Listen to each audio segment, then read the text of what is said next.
The Pokemon Go 7th anniversary starts today, and here's everything you need to know. Pando, pando, pando, pando. So the 7th anniversary event will be running from July 6th through July 12th, and during that time, you'll be getting a couple bonuses that will run throughout the entire event, as well as daily bonuses specific for each day. The bonuses that will be running throughout the entire event are increased chance for lucky friends, increased chance to get a lucky Pokemon when trading, and then an extra chance to get Gimme Ghoul coins when you're spinning stocks that have a golden lure module on them. As I had mentioned before, each day will have specific bonuses tied to the day, starting with July 6th, which will be chances for Charmander, Squirtle, and Bulbasaur to be spawning with party hats, as well as double catch XP when you're catching throughout the day. July 7th is the only day that has anything to do with Stardust, so if you're looking for Stardust, then July 7th is your day to use it. It's double Stardust for catching Pokemon, so if you're going to be out, you'll also be seeing the Johto starters spawning, which will be Cyndaquil, Totodile, and Chikorita. So July 8th is a little interesting. The Pokemon that will be spawning for it will be the Hoenn starters, which will be Trico, Torchic, and Mudkip, my boy. Also, along with the day, it'll be double candies.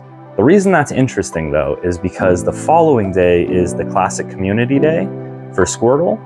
So if you want to do double candies, you can do double candies and Pineaps and maximize the amount of candies you can get, or you could save those Pineaps and use them on Squirtles and maximize the amount of Squirtle candies you can get, so you can guarantee you can evolve a couple good ones and hopefully power them up at the ends as well. So July 9th is actually pretty interesting because it has the event bonuses that'll be going, which will be half distance on any eggs that are incubated, as well as the Gen 4 starters spawning, which would be Turtwig, Piplup, and Chimchar. Outside of that, there's also the Squirtle Community Day going. So a little detail about this is if you get any good Squirtles throughout this event, any ones with party hats, any shinies, any hundreds, any cool sunglass ones, even if they're from previous years, make sure you save them for the Community Day and the Evolve time. Because if you do it during then, you'll get the move Hydro Cannon, and that's going to be a lot better than the other moves you'll be able to get, and it's a little bit more rare.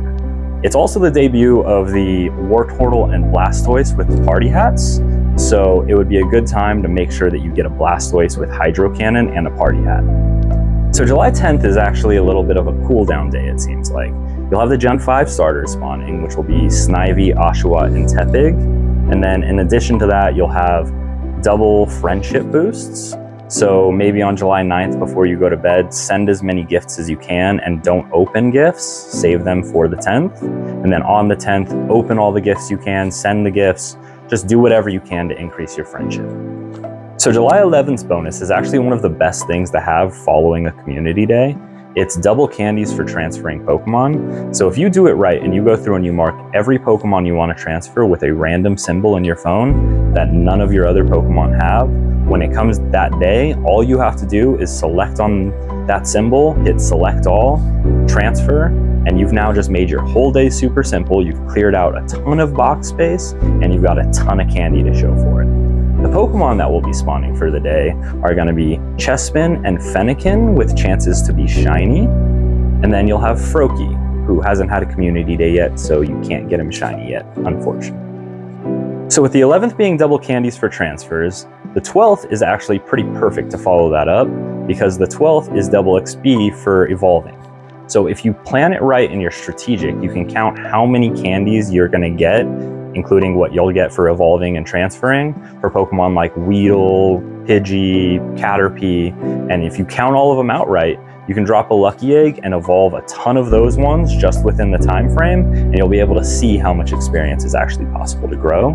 The Pokemon that will actually be spawning will be Rowlet, Litten, and Poplio. None of them have had community days yet, so they don't have the opportunity to be shiny though. But if you want to stack up some extra candies for it, you can also run around and grab those guys. So next, let's get into raids. The 1-star raids that'll be available during the time will all be featuring the starter Pokemon, Charmander, Squirtle, Bulbasaur, and Pikachu with their party hats.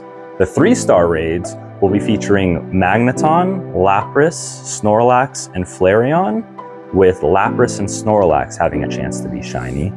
The 5-star raids will go back to being the Cantonian original legendary birds, Articuno, Moltres, and Zapdos, all with shiny chances. And then the Mega Raids for the event will be Mega Blastoise. And it'll be a great time to grab that because you might even just get a shiny Blastoise from it. All right, to wrap things up, we're going to be talking about the research available throughout the event. Starting with field research, it has a heavy emphasis on giving you more opportunities to catch the starter Pokemon, as well as Mega Energy for the Cantonian and Hoenn starters. There's also a $2 timed research that you can get into. However, if you're not going to be able to complete it before the 12th at 8 o'clock, I wouldn't recommend getting it. It's just going to be the waste of $2. However, if you're going to be going and grinding throughout all of it, it definitely might be worth it in the end. The last thing we're going to talk about is the all-in-one 151, which is the one that gives you the shiny Mew. If you've already got the shiny Mew before, or you've done the event and still haven't completed it, unfortunately, this isn't an opportunity to unlock a second one. This is just another release to give anybody who didn't have the game, missed out, wasn't playing, whatever the excuse is. It's just giving them another opportunity to be able to get it.